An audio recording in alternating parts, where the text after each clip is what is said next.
Dream home లేదా real estate లో best investment కోసం చూస్తున్నారా? చూస్ బృందావనం ప్రాపర్టీస్. అతి తక్కువ ధరలో best investment near highway city and future city.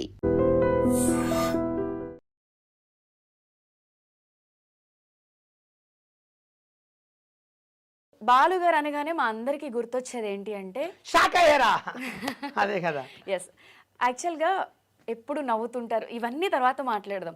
అసలు ఫస్ట్ మీకు ఈ బిగ్ బాస్ అగ్ని పరీక్ష సీజన్ 2 ఆపర్చునిటీ ఎలా వచ్చింది చెప్పండి. అంటే ఇన్స్టాగ్రామ్లో ఫామ్ వచ్చింది, ఫిలప్ చేసుకోండి, ఒక వీడియో పెట్టండి అగ్ని పరీక్ష కోసం. అలా అంటే నేను ఒక 2 వీడియోలు పెట్టాను, ఫామ్ ఫిలప్ చేసి పంపించాను ఇన్స్టాగ్రామ్లోనే.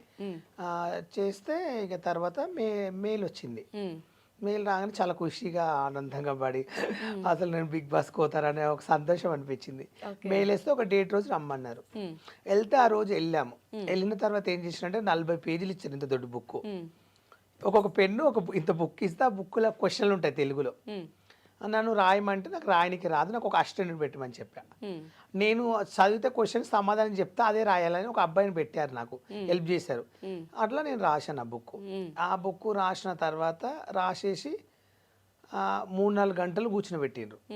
ఒక రూమ్లోకి తీసుకెళ్ళి 10 మందిని కూర్చుని పెట్టిండ్రు లైన్గా. గంట సేపు క్వశ్చన్లు, కామెడీ, ఎంటర్టైన్మెంట్, డాన్స్ క్వశ్చన్లు. అలా అడిగితే జీడీ అంటారు దాన్ని, జీడీ సెలెక్షన్. ఓకే, అది సెలెక్షన్ అయితే నెక్స్ట్ రౌండ్కి వెళ్తాం. అది సెలెక్షన్ అయితేనే ఇంకోటి మనకు ఆఫర్ వస్తుంది. ఓకే, దానిలో సెలెక్షన్ అంటే ఆఫర్ రాదు. అది సెలెక్షన్ అయిన తర్వాత మా 10 మందిలో 3 సెలెక్షన్ అయినాం. నేను, బోడుప్పల్ ఒక అబ్బాయి, ఇంకొక అమ్మాయి మోడల్, తను మేము 3 సెలెక్షన్ అయినాం. వాళ్ళకి ఏం చేసిరంటే నెక్స్ట్ 7 days తర్వాత ఒక మెయిల్ వస్తుంది. ఆ మెయిల్కి సెలెక్షన్ కావాలి మళ్ళీ. అప్పుడు ఓకే అయింది, అందరం కలిసి వెళ్ళాం. మళ్ళీ ఒక డేట్ ఇచ్చారు. మేము ఇంకా బట్టలు కొనడం, ఆనందంలా షాపింగ్లు చేయడం అన్నీ మొత్తం చేసేసుకున్నాం. అగ్ని పరీక్ష ఈ స్టార్టింగ్ ఎపిసోడ్స్ కి అన్ని చేశారు. 15 నుంచి ఇక 3 days షూట్ ఉంటుంది, కంపల్సరీ ఉండాలి అగ్ని పరీక్షలో అని చెప్పారు. ఓకే అని చెప్తే అన్ని పనులు తెలుసుకుని ఈవెంట్స్, ప్రోగ్రామ్స్, బోనాలు అవన్నీ వచ్చాయి ఆర్డర్స్. నేను చేయలేను, నాకు వేరే వర్క్ ఉందని చెప్పి ఎవరు చెప్పలేకపోయినాం. అగ్ని పరీక్షకి వెళ్తున్నాం, చెప్పొద్దు కదా, రీల్ చేస్తే ఇప్పుడు ఇవన్నీ చెప్తుంటే బిగ్ బాస్ పోతే ముందే చెప్తారని చెప్పి ప్లాన్తో చెప్పలేకపోయినా. వెళ్ళాక ఒక 70 మందిని ఇంత పెద్ద రూమ్లో వేసిండ్రు. వేసి ఒక్కొక్కరితో 2 ఫోన్లు, వాచీలు చేతికెట్టుకుని అవన్నీ తీసుకుని కవర్లో పెట్టి ఒక్కొక్కరు టైం కూడా మీకు తెలియదు, అక్కడ తెలియదు. 8 o'clock తీసుకెళ్లి ఒక రూమ్ లేస్తే నైట్ 12 గంటల వరకు ఉండాలి. అవును, అలా 3 రోజులు ఉన్నారంట కదా. కానీ ఏంటి అసలు మన షోకి వచ్చిన ప్రతి గెస్ట్ కూడా ఉప్పల్ బాలు లేకపోతే మేము 3 రోజులు అక్కడ ఉండేవాళ్ళం కాదు. అసలు మార్నింగ్ నుంచి నైట్ వరకు కూడా సేమ్ ఎనర్జీతో ప్రతి ఒక్కరిని నవ్విస్తూ ఎంటర్టైన్ చేస్తూనే ఉన్నాడు. ప్రతి ఒక్కళ్ళు సీరియస్లీ నిజంగా ఇదే మాట చెప్పారు. నిజంగా ఆర్ట్ఫుల్ చెప్తున్నా, నేను అబద్ధాలు అసలు ఆడను, నాకు అలవాటు కూడా లేదు. ఫస్ట్ క్వశ్చన్ ఏంటంటే ఆ 70 మందిలో అందరు తెలుసు ఉప్పల్ బాల్ సెలబ్రిటీ అని. అందరూ షాక్ అయినరు, నువ్వు ఎందుకు ఒక సెలబ్రిటీ, నువ్వు దీనికి రావడం ఎందుకు, నేను అసలు సెలబ్రిటీ క్వశ్చన్లో తీసుకోవాలి, అసలు నువ్వు అగ్ని పరీక్షకు ఎందుకు వచ్చినా అడిగారు. దీంట్లో ట్రై చేసినా దాంట్లో అవకాశం ఇవ్వలేదని చెప్తే వాళ్ళంతా పరిశ్రమ. దాంట్లో రకరకాలు వచ్చారు, ఒకరితో మాట్లాడతలేరు. ఫస్ట్ అక్కడ గ్రూపులు చేసినప్పుడు నా గ్రూప్లో 3 వచ్చారు. ఆ 3తోనే మాట్లాడాలి, మిగతా వాళ్ళు నాకు తెలియదు. ఒక గ్రూప్లో 10 మంది 9 మంది సెలెక్షన్ అయ్యారు, ఒక గ్రూప్లో 5 మంది సెలెక్షన్ అయ్యారు, ఒక గ్రూప్లో 3 సెలెక్షన్ అయ్యారు, ఒక గ్రూప్లో. ఇప్పుడు ఏ గ్రూప్ వాళ్ళు తెలియదు. ఫస్ట్ క్వశ్చన్ జీడీలో ఎవరిది వాళ్ళు తెలియదు. అక్కడికి వచ్చినాక ఒకరి ముఖం ఒకరు చూసుకుంటారు అందరూ. ఎవరితో మాట్లాడినట్టు కూడా భయపడుతుంది. ఝాన్సీ అని ఒక అమ్మ వచ్చింది, రైతు బిడ్డ అని ఆమె పాటలు పాడుతుంది. తన సైలెంట్గా వచ్చింది, ఎవరు పట్టించుకుంటలేరు. ఉప్పల్ బాల్ అన్న, నేను బిగ్ ఫ్యాన్ అన్న, నీకు నువ్వు రావడం ఏంది, అసలు నేను లైఫ్లో నేను చూస్తాను చూడ అనుకున్నా, నిజంగా నా టిక్ టాక్ నుంచి నువ్వు అంటే పెద్ద ఇష్టం నాకు తెలుసా అన్నది. నేను అంటే నిజంగా చెప్తున్నా, నువ్వు నాకు ఎంత ఇష్టమో నాకు తెలియదు కానీ ఓపెన్ చెప్తున్నా ఆర్ట్ఫుల్గా. నాకు ఇక్కడ ఇంతమంది ఉన్నారు కదా, నువ్వు అంటే నాకు చాలా ఇష్టం అన్న. ఎందుకంటే రైతు పాటలు పాడతావు కదా ఒరిజినల్లా, నాకు అప్పుడైతే నిజంగా ఈ అమ్మాయి గొంతు ఏం బాగుంటుంది, పాడే దాంట్లో అవకాశం ఇస్తే బాగుంటుంది అలా అనుకున్న ఝాన్సీని చూసి మస్తు నచ్చినో తెలుసు నాకు అని బాగా లైక్ చేసిన. నా ఫ్రెండ్స్ కొంతమంది మంచి మంచి అమ్మాయిలు వచ్చారు, మా అబ్బాయిలు వచ్చారు, అందరితో లైక్. అందరిని ఏం చేసిన అంటే అందరిని కలిపిన నేను. ఒక రోజు 70 కూడా మాటలతో అందరిని కలిపిన. బాగా కలిపి ఏం చేసిన అంటే అందరిని ఒప్పించిన. ఇక్కడ నేను ఇట్లా జడ్జి లాగా లేచి అందరూ కుర్చీల మీద కూర్చున్నారు కదా, ఇట్లా బోర్డు లా ఉంటది, సైలెన్స్ ఇక్కడ 70 మంది జీడీలో నుంచి సెలక్షన్ వచ్చిన వాళ్ళము అందరితో మాట్లాడుకోండి, అందరితో క్లోజ్గా ఉండండి. మనం దీంట్లో ఎవరం వెళ్ళిపోయిన అగ్ని పరీక్షలకు వాళ్ళకి సపోర్ట్ చేద్దామండి. ఓకే, నేను పోయినా నాకు సపోర్ట్ చేయండి, మీరు పోతే నేను మీకు సపోర్ట్ చేస్తా.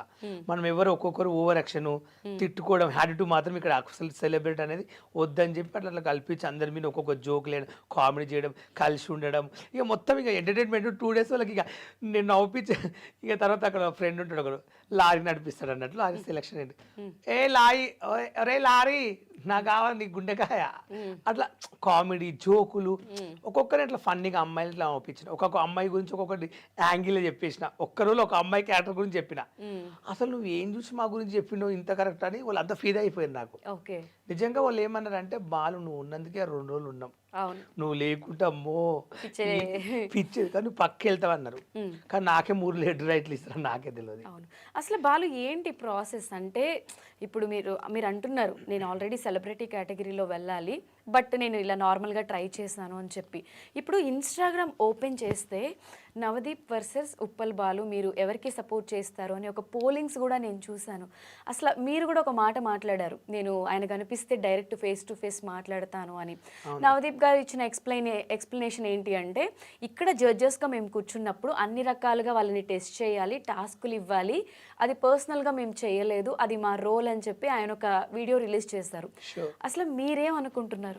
నేనేమంటున్నానంటే వాళ్ళకి ఒక జడ్జి స్థానం ఇచ్చారు. అక్కడ జడ్జి స్థానం ఇచ్చినప్పుడు రూమ్లోకి ప్రతి ఒక్కరిని పంపించి అక్కడ స్టేజ్ మీదకి వెళ్ళిన వాళ్ళు తిరిగి రూమ్లోకి రావద్దు, అక్కడ ఏం జరిగిందో అడుగుతామని చెప్పి అక్కడ నుంచి మొబైల్ ఇచ్చి అక్కడ నుంచి పంపించారు.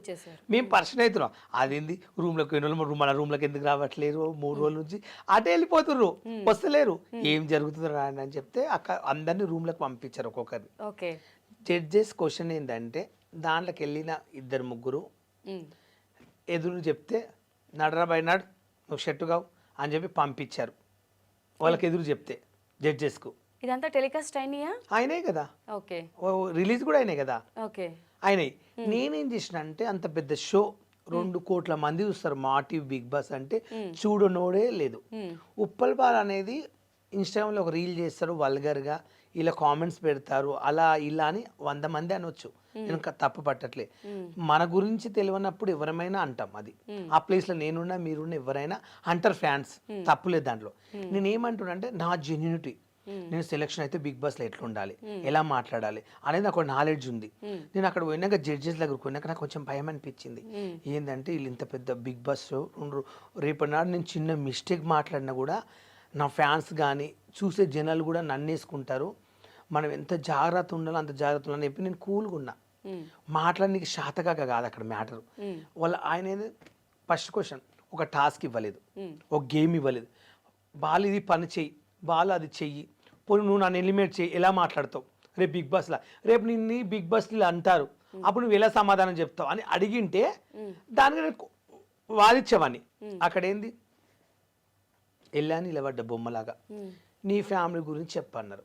నేనేమని చెప్పానంటే నాది ఇలా, మా అన్న ఇలా, మా అన్నయ్యకి 3 ఆడపిల్లలు ఆటో నడిపిస్తారు, మా చెల్లికి 3 కొడుకులు, మా బావ కార్ డ్రైవర్, మా చెల్లెలు ఇండ్లలో పనిచేస్తుంది, మా నాన్నగారు చనిపోయారు, మా అమ్మగారు ఉంటారు, మా అక్కకు భర్త చచ్చిపోయిన ఒక కొడుకు ఉంటాడు. నేను చిన్నప్పుడు హైదరాబాద్కి వచ్చేసి ఒక ఆఫీస్ బాయ్ పనిచేస్తుంటే వరుసతో ఒక ట్రాన్స్జెండర్ పరిచయం అయింది. నాకు రెంట్ లేనప్పుడు కానీ అన్నం లేనప్పుడు తన రూమ్లో ఉంచుకుని నాకు ఫుడ్ పెట్టింది. అట్లా అట్లా కొన్ని రీల్ చేసుకుంటా అలా టిక్ టాక్ వస్తే అలా రీల్ చేసుకుంటా సారీలు కట్టుకుని కొత్త యాంగిల్ చూపించాలి, జనాలు కొత్త యాంగిల్ చూపించాలి, కొత్తగా చూపించాలని చెప్పి నేను అదొక ఫీల్డ్ ఎంచుకున్నాను. నేను ఆ సారీ కట్టుకున్నాను అంటే ఒక ఫీల్డ్. ఇప్పుడు ఈ బట్టలు ఉన్నాయి, రోజు జనాలు ఇట్లా చూస్తున్నారు, 1 year చూసారు, 2 years చూసారు. నేను టిక్ టాక్ లా వీడియోలు చేసేటప్పుడు నాకు ఒక టీ షర్ట్ కోట్ ఇట్లా ఇదే డ్రెస్ ఈరోజు ఇదే వేసుకొచ్చిన, ఇట్లు ఈ గెటప్లు ఉండే. కొత్త వాళ్ళు రోజు చూసి 1 year అవుతుంది ఇదే కనబడుతున్నారు, వాళ్ళు కొత్త యాంగిల్ చూపించడని జనాలు అనుకుంటారు. ఆ టాక్ నాకు తెలుసు మైండ్లో. కొత్తగా చూపిద్దామని చెప్పి ఒకరోజు పంజాబ్ డ్రెస్ వేసుకుని చేసిన, డిఫరెన్స్ కనిపించాలని. ఇంకొక రోజు సారీ కట్టుకుంటే ఎట్లుంటానేమో అట్లా కట్టుకున్నా. అది ఎందుకు కట్టుకున్నా అంటే నా ఫ్యామిలీకి 1 రూపీ వస్తుంది, మాకు తినడానికి అన్నం లేదు, రెంట్ కట్టుకోనికి ఇబ్బందిగా ఉంది నా పరిస్థితి. నిజంగా చెప్పండి హైదరాబాద్ నుంచి మా ఊరు వెళ్ళిపోదామని ఏడ్చిన రోజులు ఉన్నాయి. అంటే 2 days ఫుడ్ లేక నీళ్ళు తాగి వండుకున్న రోజులు ఉన్నాయి రూమ్లో. ఫుడ్ లేక నీళ్లు తాగి నీళ్ళు తాగి ఓకే, అంటే టిక్ టాక్స్ రీల్స్ చేయకముందు చేయకన్నా ముందు కొత్తలో నేను వచ్చినప్పుడు ఎంటైర్ ఫ్యామిలీనా లేకపోతే మీరు ఒక నేను ఒక్కని సింగిల్కి ఇక్కడ ఒకరింట్లో పని చేస్తుంటే వాళ్ళు ఇట్లా ఏదన్నా అంటే కొంచెం మనం తట్టుకోలేక నేను చేయనండి, మీకు ఇష్టం లేనప్పుడు ఇంత పని ఎక్కువ పని చెప్తే నేను చేయనండి. సపరేట్ రూమ్ తీసుకుంటే అప్పుడు రూమ్ కట్టుకోవాలంటే నాకు డబ్బులు లేవు, మనీ ఉంటేనే కట్టేది. అట్లా ఇబ్బంది పడి చాలా ఏడ్చేది. ఇక నా ఫ్రెండ్ ఓకే నా ఎలిబినగర్ పోతే కూడా ఆటోకి నాకు 10 రూపాయలు అయ్యేది. 5 రూపాయలు రానికి 5 రూపాయలు 10 రూపాయలు, ఓకే అదొక ఇబ్బంది. మళ్ళీ ఒకసారి దొరకకుండే బస్కి వచ్చిన ఒక 20-30 రూపాయలు అవుతుండే.